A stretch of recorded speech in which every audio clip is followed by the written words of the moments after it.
ரொம்ப ரொம்ப சுவையான நல்ல சாஃப்டான கல்யாண வீட்டு சுவையில் ரவா கேசரி செய்கிறதுக்கு 2 டேபிள் ஸ்பூன் எண்ணெய், 2 டேபிள் ஸ்பூன் நெய் ஊற்றிடலாம்.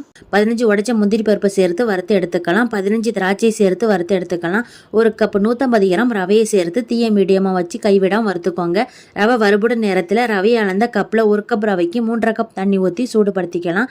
ரவை இந்தளவு வறுபட்டதும் கொதிக்க வச்ச தண்ணியை ஊற்றி கட்டி விழாமல் நல்லா கலந்துக்கோங்க. தண்ணி வற்றி கொஞ்சம் ரவை கெட்டியானதும் தீயை குறைவாக வச்சிடலாம். ஃபுட் கலர் சேர்த்து நல்ல ஒன்று போல் கலந்து விட்டுக்கோங்க. ரவை வெந்ததும் 1 கப் ரவைக்கு 1.5 கப் சர்க்கரை 225 கிராம் சேர்த்து நல்லா கலந்து விட்டுறலாம். 1/4 டீஸ்பூன் ஃபுல்லாக ஏலக்காய் பொடி சேர்த்து கலந்து விட்டுறலாம்.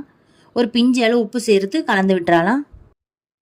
1.5 டேபிள் ஸ்பூன் எண்ணெய், 2 டேபிள் ஸ்பூன் நெய் ஊற்றிடலாம். வறுத்து வச்சிருந்த முந்திரி திராட்சை சேர்த்து கலந்து விட்டுறலாம்.